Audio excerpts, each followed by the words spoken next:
Terkait dengan pertanyaan mengenai berkaitan dengan masalah takjil, memang kita riskan kalau seperti tahun-tahun kemarin, tahun-tahun biasanya, kita memang memberikan di komunitas, apakah di masjid, ataukah di perkumpulan-perkumpulan yang menyelenggarakan kegiatan-kegiatan tadarus.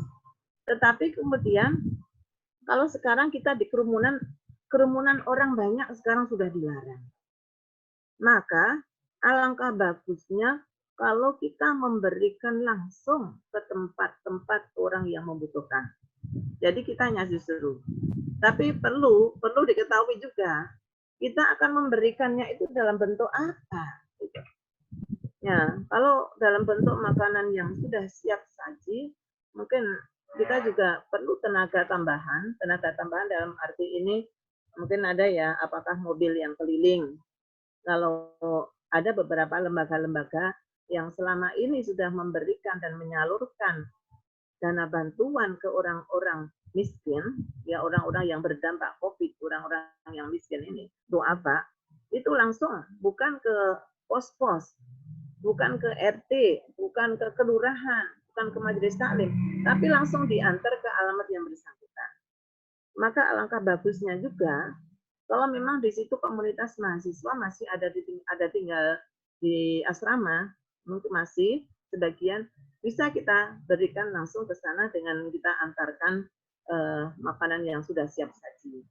Tetapi kalau masyarakat tertentu sekarang karena sudah dilarang, bagaimana? Ya, satu-satunya cara kita memberikan langsung kepada orang-orang yang bersangkutan atau tetangga kita masing-masing. Itu salah satu solusi memang yang ajaran yang disampaikan oleh Nabi. Kalau kita makan sesuatu, maka bagilah orang-orang yang ada di sekeliling kita. Saya rasa kalau ibu-ibu sudah mengerti ya, sudah lebih paham terkait dengan kita memberikan kepada orang-orang yang membutuhkan, yang ada di tetangga kita, yang di sekeliling kita, yang sangat membutuhkan sekali. Baik, terima kasih Ibu. Berarti untuk Hikmat menghimbau untuk dari Yabil Mal ini untuk lingkungan di sekitar kita yang sangat membutuhkan, lalu bentuknya bisa takjil dan mungkin bisa bentuk sembako dan yang lain. Ya. Seperti itu nggih, Bu Nyai. Lalu ya, ada pertanyaan selanjutnya itu, sambil menunggu yang lain silakan bertanya. Untuk hukum ataupun ada yang menyampaikan bahwa zakat fitrah itu dimohon atau bisa dibayarkan di awal. Mohon penjelasannya, Bu Nyai. Memang afdolnya diberikan pada akhir ya. Kalau toh sekarang ini mau diberikan ke awal-awal, itu sudah diperbolehkan, tetapi alangkah afdolnya kalau kita bagi-bagi ketika menjelang datangnya hari raya Idul Fitri. Kalau orang sekarang lebih cenderung butuhnya itu di awal. Kalau kita melihat peta yang ada sekarang ini adalah pada awal-awal Ramadan. Tapi sebelum bulan Ramadan jangan dikasih dulu. Ya, kalau sudah masuk bulan Ramadan ini baru kita kemudian salurkan kepada orang-orang yang berhak untuk mendapatkan zakat fitrahnya. Ya. Iya, jadi di awal itu ada himbauan untuk membayar zakat di awal. Berarti harus sudah masuk bulan Ramadan, seperti itu ya.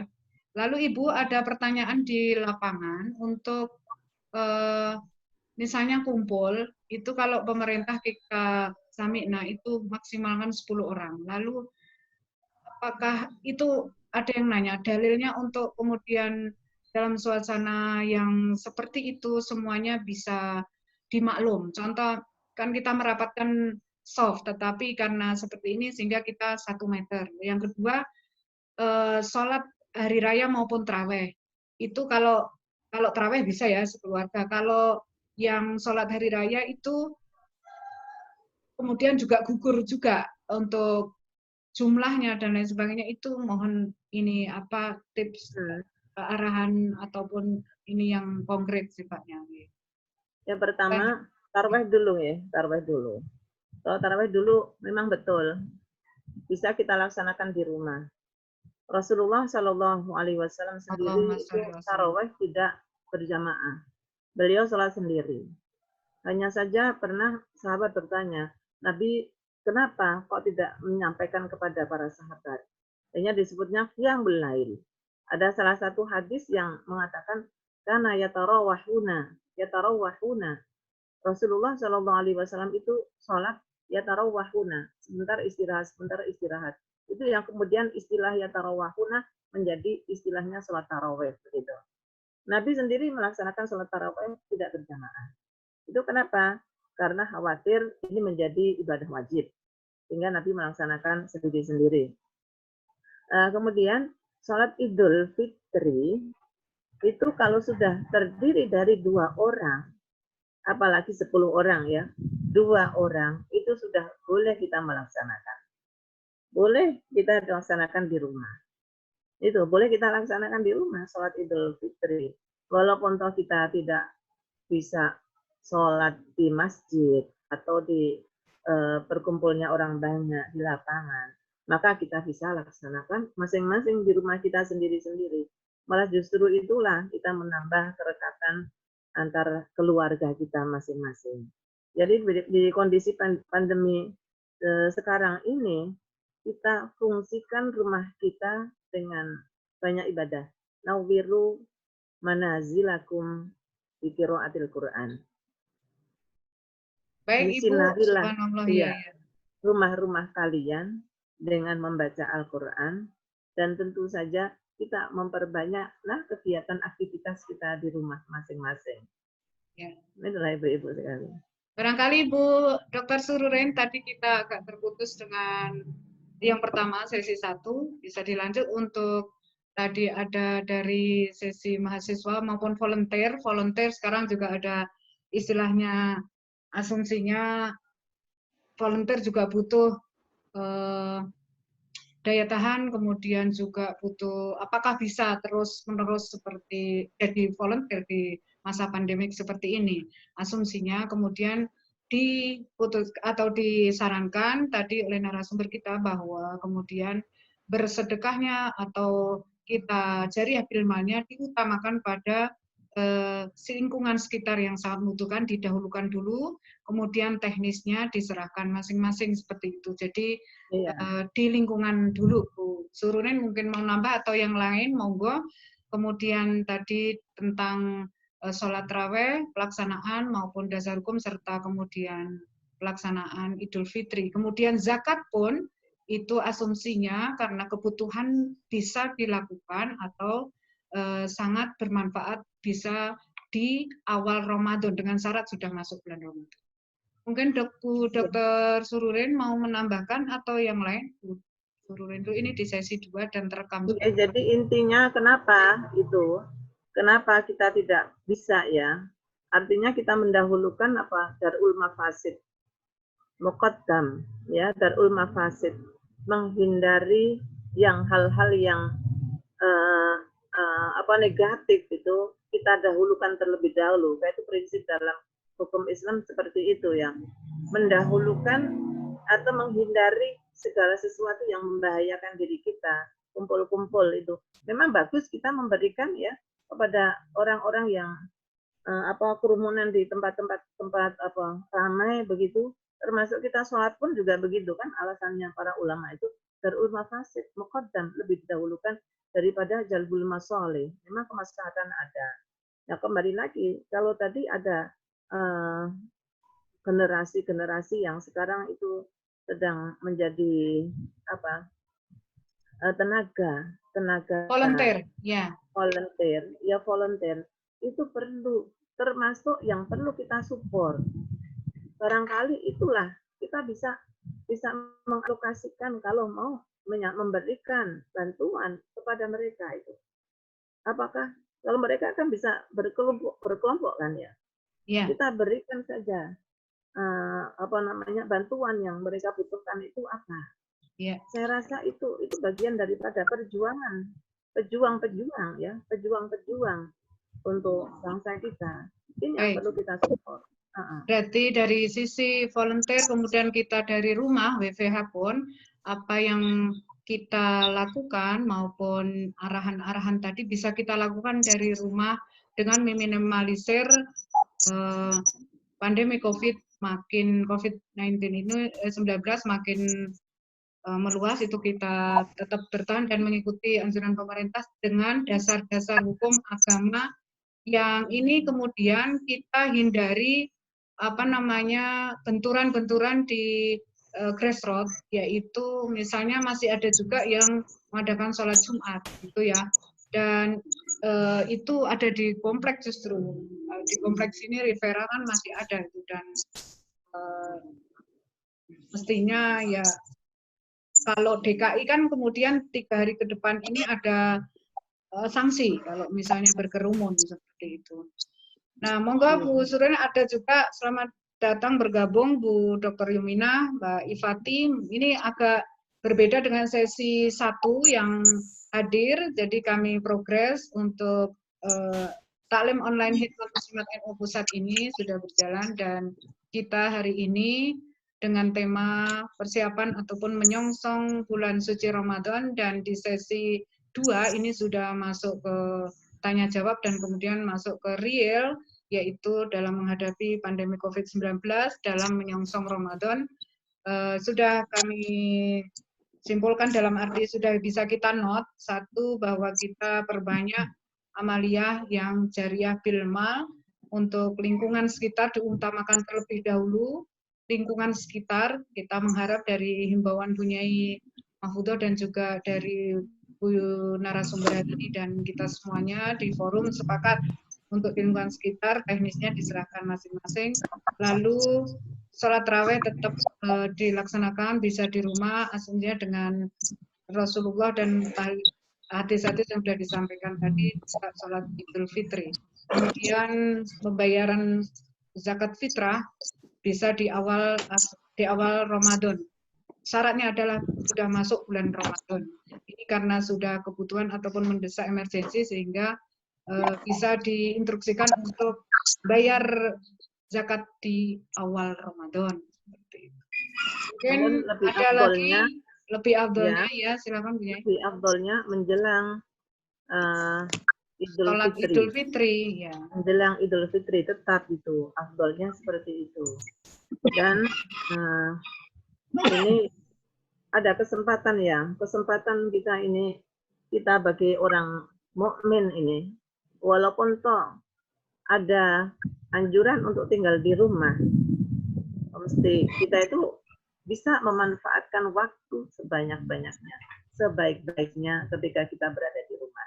Baik, mungkin kemudian Ibu bisa kita mohon arahan untuk amaliyah menjelang maupun di bulan Ramadan sendiri. Setelah di hikmat itu anjuran ataupun yang diijazahkan oleh Bu Nyai Mahfudoh adalah membaca Ratibul Haddad 1 kali setiap hari, lalu membaca surah Inna anzalnahu fi lailatul qadar minimal 3 kali setiap habis sholat fardu, lalu kemudian membaca istighfar sebanyak-banyaknya dan la haula wala quwata illa billah sebanyak-banyaknya. Mungkin ada tambahan atau tips atau masih itu atau gimana untuk sepertinya, atau memang untuk khatmil Quran kita jalan terus?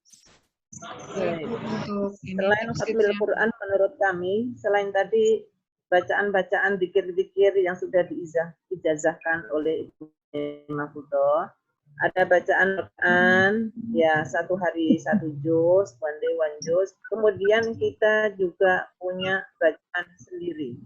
Saya rasa kita punya bacaan sendiri. Artinya rutinitas kita ada bacaan sendiri. Ibaratnya kalau kami mengilustrasikan itu, kita punya buku tabungan yang satu juz setiap hari untuk khidmat muslimat, yang satu lagi tabungan untuk diri kita. Jadi punya itu kebiasaan seperti itu. Nah, ini yang seperti yang dilakukan oleh Rasulullah Shallallahu Alaihi Wasallam setiap bulan suci Ramadan, beliau bertalaki di hadapan malaikat Jibril. Tentu surat-surat yang sudah beliau terima selama itu. Dan begitu terus beliau lakukan sampai akhir hayatnya. Setiap bulan Ramadan, kalau dilihat malaikat Jibril, pada Ramadan terakhir, beliau 2 kali khatam. Jadi kita paling tidak minimal 1 kali khatam selama bulan suci Ramadan. Syukur bisa lebih daripada itu. Ini bahkan para sahabat-sahabat lainnya itu berlomba-lomba karena melihat betapa agungnya, betapa mulianya bulan Ramadan. Ini beliau berlomba-lomba untuk memperbanyak bacaan Al-Quran. Bahkan yang dianjurkan oleh Nabi, ada amalia, 4 hal. Yang 2 itu kalau engkau laksanakan, maka engkau akan mendapatkan ridho, tardawna rabbakum. Apa wahai Rasul?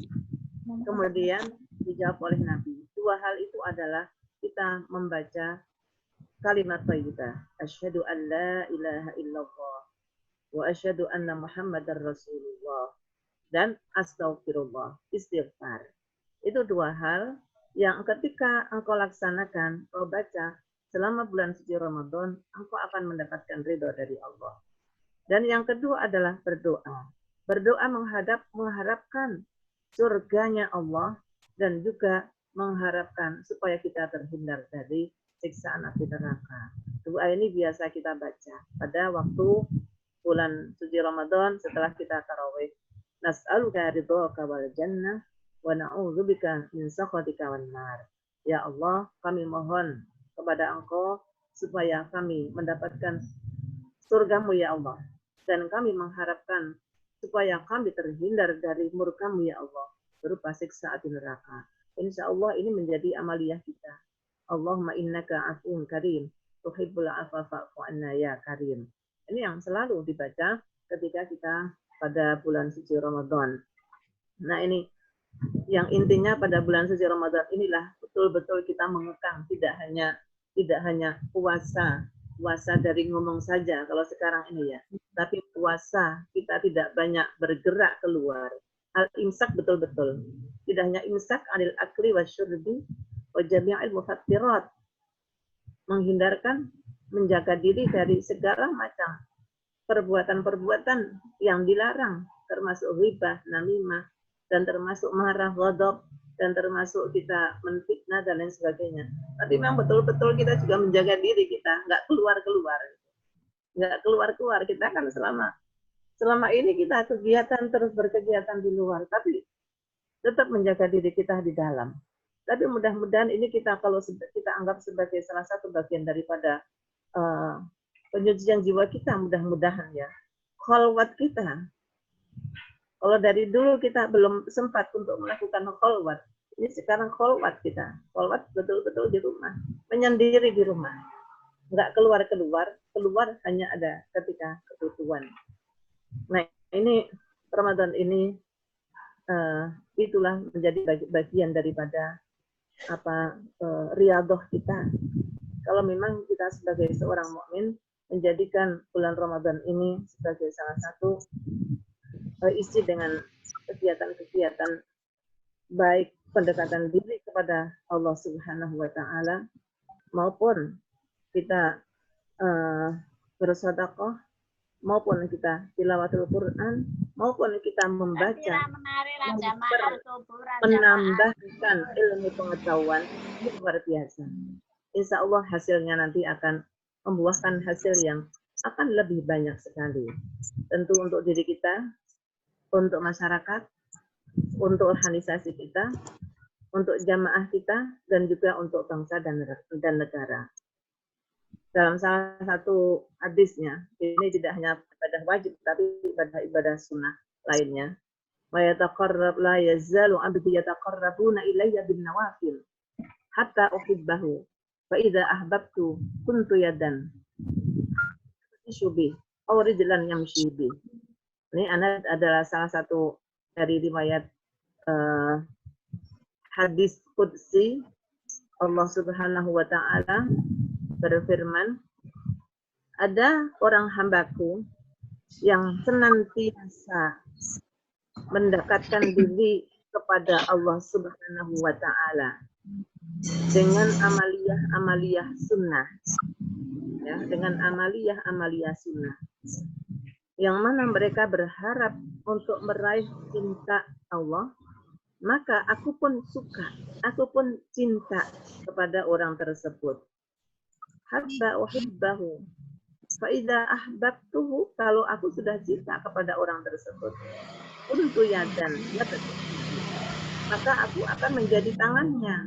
Artinya Allah akan membantu, mengulurkan tangannya, membantu kepada kita ketika kita sedang mendapatkan kesulitan. Aurijalan yang syibih, aku akan menjadi kakinya ketika mereka melangkah untuk melakukan sesuatu apa saja yang dia laksanakan untuk kebajikan. Nah, ini bagian daripada salah satu hal yang perlu kita renungkan. Kita tidak jadikan kita berada di rumah saja ini tidak berkualitas, tidak beraktivitas, tapi alhamdulillah dengan adanya kita berada di rumah, aktivitas kita yang mungkin selama ini banyak yang terbengkalai, kita bisa melaksanakan, bisa ganti selama kita berada di komunitas kita sendiri, di rumah kita sendiri. Barangkali itu kapasitasnya Ya, kita. baik, sangat ini ya, memberikan pencerahan dan motivasi untuk, karena kita juga banyak di rumah ini. Kalau tidak pintar-pintar memanage pun waktunya, maka akan sayang sekali. Sebaliknya, ini potensi besar untuk kemudian semuanya berbasis dari rumah gereja maupun kediaman masing-masing untuk memaksimalkan segala sesuatunya seperti itu. Jadi ini dalam pandemi COVID-19 pun sebenarnya ada keberkahan yang perlu kita resapi, muhasabah bersama masing-masing untuk kemudian peningkatan ibadah personal maupun keluarga, ya, memperbaiki hubungan keluarga seperti itu. Ada hadir bersama kita Bu Dr. Sururin, Bu Dr. Yumina, silakan, barangkali masih ada, dan nanti tadi sudah diawali dengan Fatihah doa bersama dan sholawat tibil kulub dan lihom satun. Mungkin di akhir nanti kita juga memandangkan bersama, ada Mbak Nyai Yuminah di sini untuk kita bersama-sama bermunajat seperti itu dengan sholawat kembali. Nanti kami aturkan waktunya. Monggo Bu Dr. Sururin atau yang lain yang mau memberikan sebelum kita nanti akhiri untuk sesi kedua ini, dan alhamdulillah sudah berjalan insya Allah dengan baik untuk hari ini. Monggo Bu Rurin, barangkali masih ada.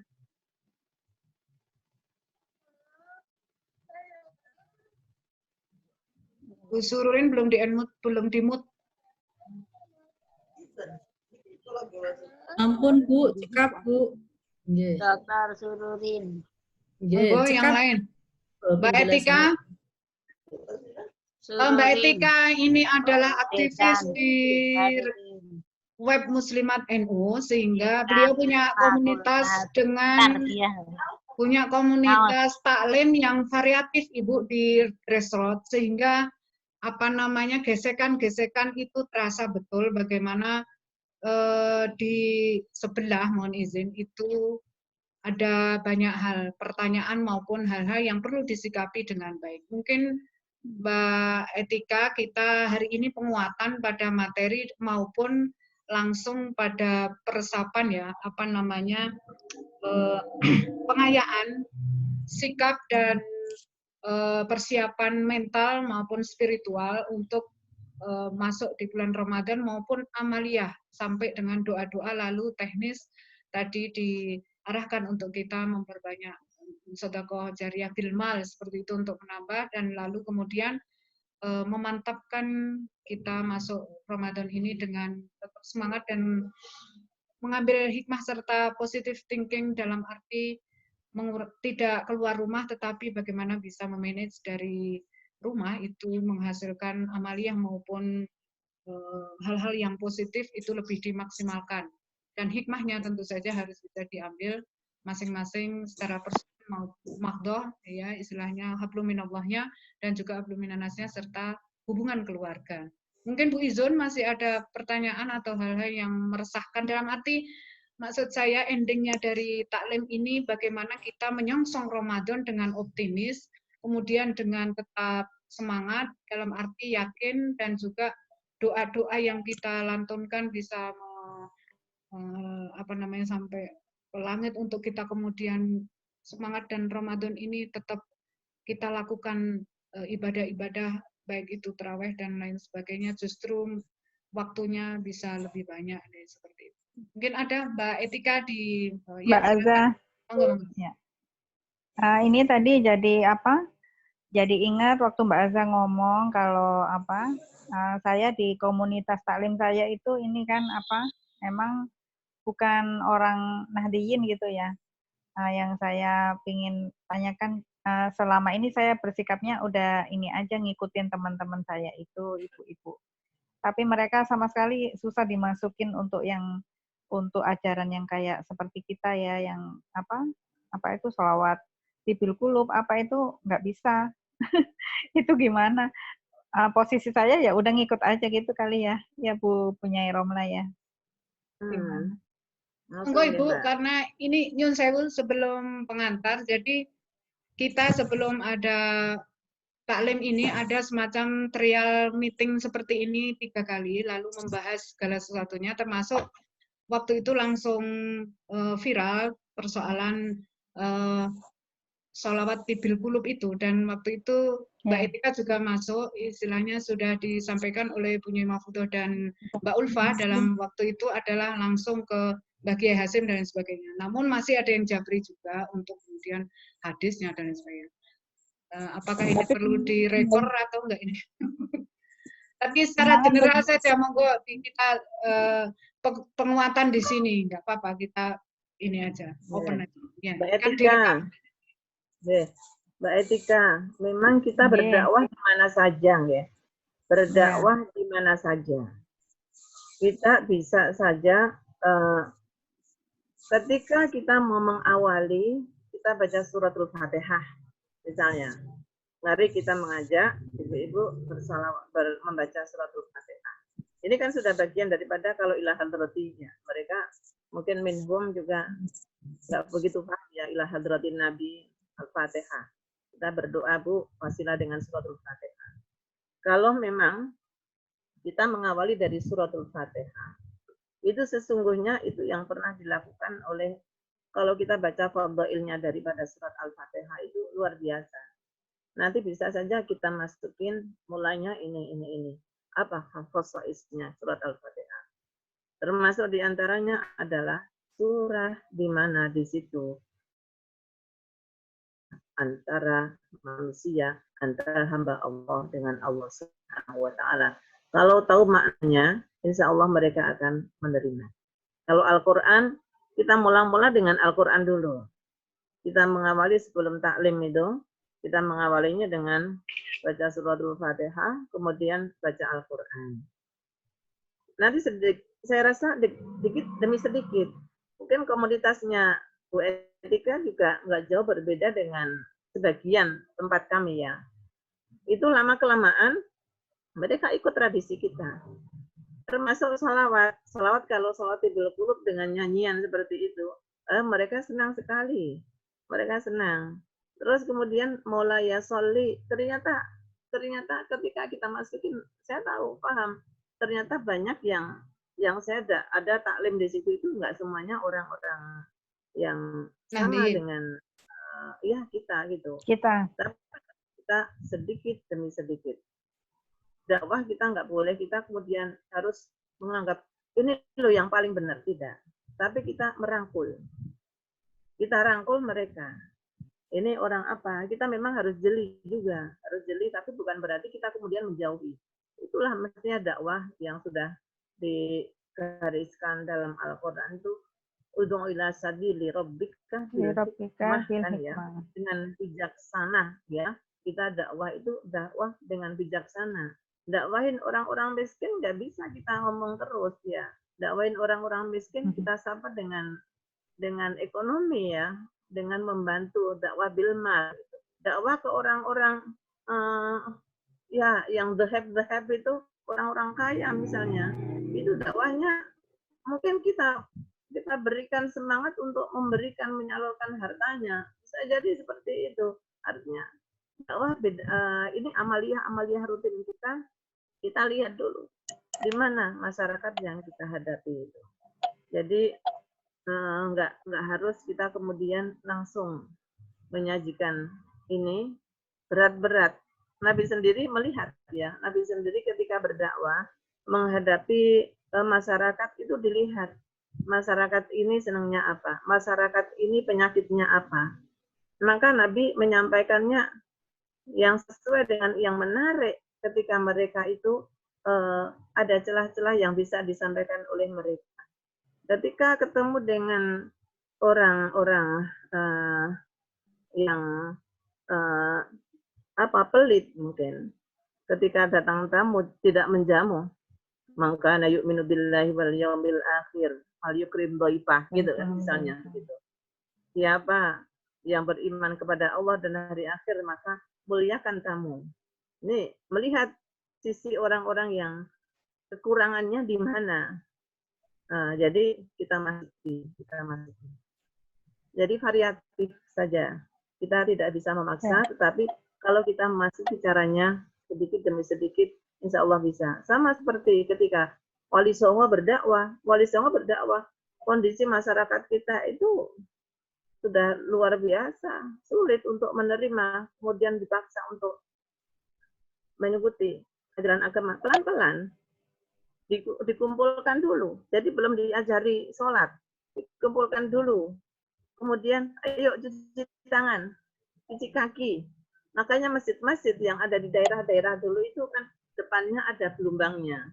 Mau masuk sehingga karena kebiasaan orang-orang desa itu dari pasar yang ada dari sawah itu kakinya kotor, nggak pakai sandal, maka masjid